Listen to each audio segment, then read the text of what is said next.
And we are back with Ken and Lisa Lain. She's in each week. We give a segment of the show just to Lisa, and so she can share her garden knowledge over the airwaves of northern Arizona. This broadcasts all over. Kind of surprising how far this thing goes. And now there's the internet, so it goes even farther. It's frightening sometimes. We actually have a following in England. And Australia. And New Zealand. And what's following? One person? Well, whatever. There's people. It's not trending, but there's people there. It shows up on the graph kind of stuff. So anyway, that's also where a lot of gardening's done. That's so true. Arizona, Central Highlands, of course, that's us. So welcome, Lisa. Thank you. So how are your gardens growing? They are growing quite well. Yes, the monsoon makes a significant difference in how happy plants are. It's amazing. Yeah. Yeah, you suffer through June going, are they going to make it? Yeah. Are they going to make it? And then July hits and they love it. They're beautiful. Yep, that's the monsoons for you. It's unique to this part of Central Highlands. We were driving back from Page, Arizona, just right on the Utah border, and the amount of green, we were up there for a week, and just in a week, the hills are alive from, I think they're turning green too. They are obviously growing green. There's been that much moisture. Yeah, it's fun and then to watch. Just coming back through town and hitting Dewey and PV, just all those open plains with the green grass. Ranchers have got to be happy. Oh my I'm sure goodness. It makes them happy. Yeah. Yep. So what do you got for us this week? What are we talking about? What are we sharing over the airwaves? So we got a few plants in that we've kind of really struggled to get in this year. Okay. Don't know why. But they're great plants for our area. Just not everybody grows them. Yeah. So they're a little harder to find. They're great plants for our area and nowhere else. So there's not very many of them grown because there's not enough to get any traction. As soon as you get Phoenix growing it, you got a major metro. Right. But those plants don't grow up here. Right. Southern California, they don't grow up here. Vegas, they don't grow up here. Colorado sort of grows up here. Yeah. The agaves and yuccas, but we grow so much more. So I thought I'd kind of mention them because we literally, I know at least two of them we haven't had all season. I love it.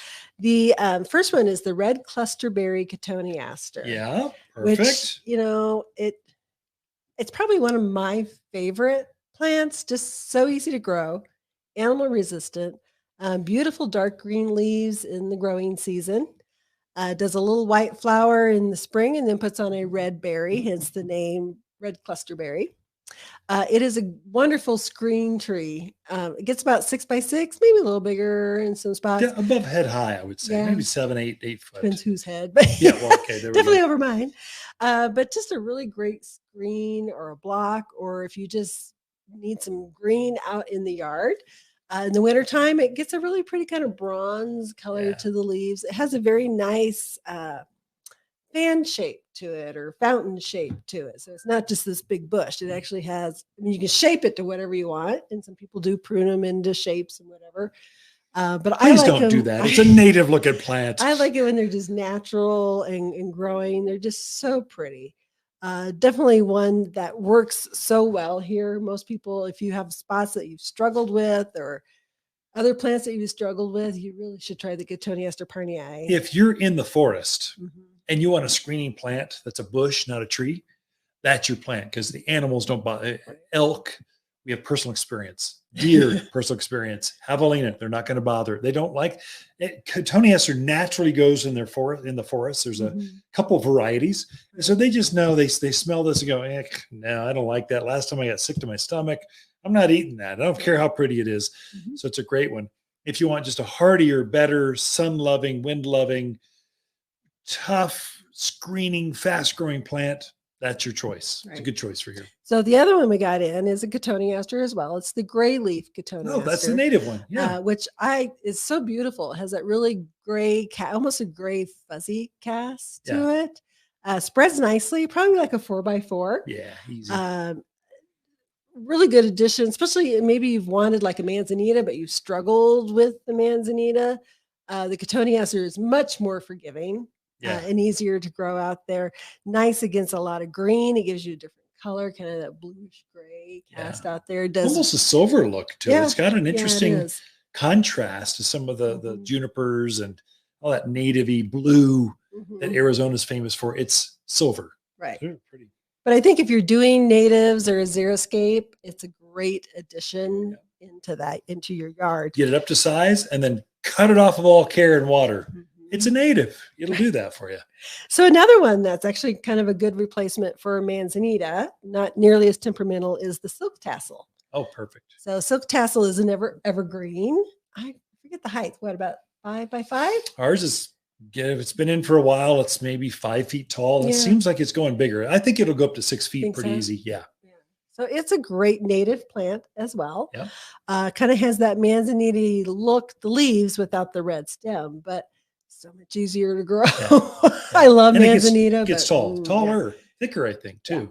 And it does put on a bloom. That's kind of a little tassel-y. Silk tassel. Yeah. So it's a great one out in the yard. And it's not one that, if you want something different, this is a great one to put in. It's not a photinia. Not everybody, not the next 10 neighbors. It's not an East Coast looking plant. Right. It's an Arizona looking plant. So when we lost Bailey, our last Scotty, we planted silk tassel over her body as a memorial, because it'll live forever. Right. It's evergreen. And I watered it for a couple years, and then it hasn't been cared for since then. In fact, I just pruned it up because I wanted to go more vase shape, not just, it was starting to crawl across the ground. I said, nope.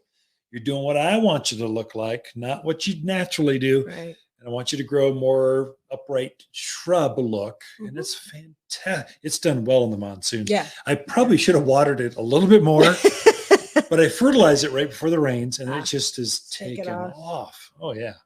Super plant for here. Like I said, not as well known, but does great. Silk tassel.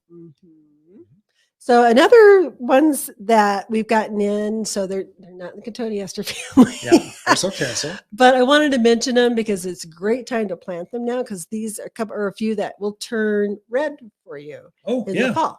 So now is a great time to be putting those in so that you can enjoy the fall color to them. So the one actually is a cotoneaster. I lied. You're going to cotoneaster. Okay. It's called an Autumn Inferno. It's actually the first time we've carried that one, I believe. It is a cotoneaster. It's about a 5 by 5, but it gets a beautiful fall color, kind of orangey, reds, yellows. It is gorgeous. Does a little kind of a clustery pink flower in the spring. So you do get more than just one kind of color. I think that one is deciduous, right? It is. So great, bright color in the spring, just super drought hardy. It's fire wise. Great fall color, way better than your some of your fall color, like burning bush and amber maples, Japanese maples. Super tough, it's head high, but it's way hardier than those others, and animals don't bother it. So javelina, deer don't bother it. Yeah, it could be a really good replacement for the burning bush. Yeah. But we did get burning bush in too. Did we? If you like your East Coast look, go to burning bush. If you want a West Coast comparable, go to the cotoneaster. Burning bush, I like burning bush. It is simply gorgeous in the fall. I mean, it is bright red. But the rest of the year is just kind of green blob in the summer. But it's green.